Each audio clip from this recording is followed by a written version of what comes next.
నమస్తే, welcome to 108 TV. Pushparaj arrest ప్రస్తుతం తెలుగు రాష్ట్రాల్లోనే కాదు, పాన్ ఇండియన్ లెవెల్లో ఈ ఘటన దుమారం రేపుతోంది. ఇదే సీన్ సినిమాల్లో జరిగితే ఈల వేసి గోల చేశారు. అదే రియల్ లైఫ్ లో జరిగితే షాక్ అయ్యారు. బన్నీకి ఇప్పుడు అర్థమై ఉంటుంది, రీల్లో చేసినంత ఈజీ కాదు రియల్లో హీరో అవ్వడం అని. సోషల్ మీడియాలో తెగ విమర్శలు గుప్పిస్తున్నారు నెటిజన్లు. ఒక సీఎం పేరు మర్చిపోతే ఎలా గుర్తు చేస్తారనేది బన్నీకి బాగా అర్థమైంది. పుష్ప క్రేజ్ తో నా అంత తోపు లేడు అని ఊగిపోయిన బన్నీ తనను మించిన వాడు ఇంకొకడున్నాడు చూడు అని తన పాటలోనే రిప్లై ఇస్తున్నారు సోషల్ మీడియా ఫాలోవర్స్.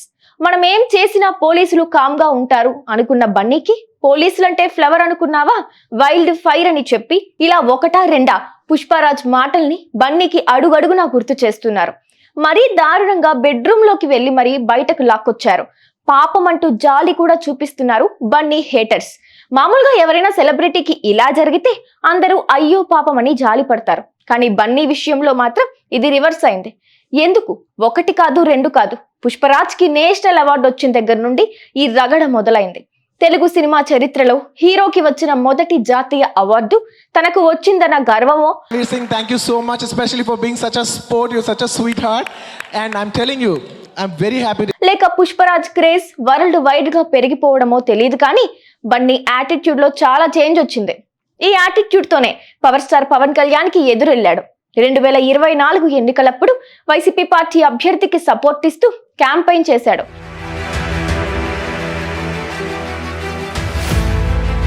ఆ దెబ్బతో మెగా వర్సెస్ అల్లుగా ఓ వార్ సైన్ అయితే ఇచ్చాడు. ఆ దెబ్బతో ఫిలిం ఇండస్ట్రీ రెండుగా చీలిపోవడంతో మెగా కుటుంబంలో అంతర్యుద్ధం మొదలైంది.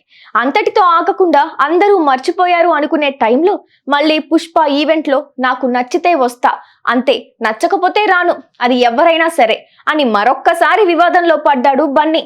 అంతే, ఇంతకు ముందు ఆ రోజుతో అల్లు అర్జున్ పై పగ పట్టేశారు మెగా అభిమానులు.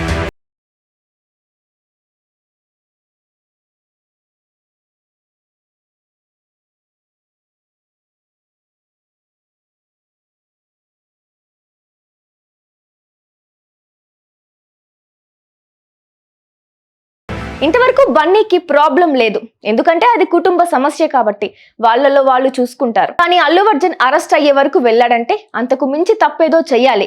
అది ఏంటి అని ఆలోచిస్తే తక్కువ వచ్చేది సంధ్య థియేటర్ లో జరిగిన సంఘటన. ఇది అందరికీ తెలిసిందే, అందరూ ఊహించేదే, కానీ కాదు అని అంటున్నారు కొందరు విశ్లేషకులు. చిరంజీవి హ్యాండిల్ చేసినంత ఈజీ కాదు ప్రభుత్వాన్ని హ్యాండిల్ చేయడం అంటున్నారు.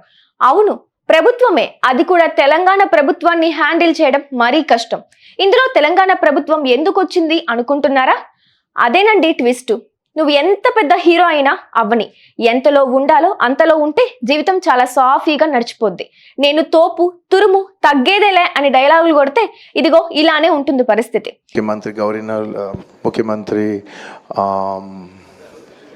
ఇదిగో ఇలానే ఉంది. ఒక సీఎం పేరు మర్చిపోతే ఏ రేంజ్ లో గుర్తు చేయాలో అంతకు మించి అన్నట్టు బన్నీకి ఒక క్లారిటీ అయితే వచ్చింది అని అంటున్నారు సామాజికవేత్తలు.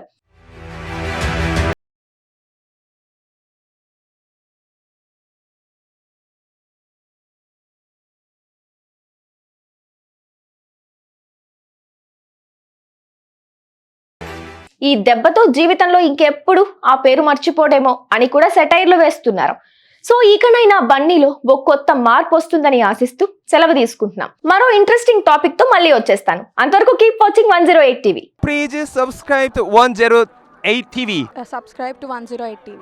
Please subscribe to 108 TV channel. Please subscribe to 108 channel. Please subscribe to 108 channel. 108 TV ki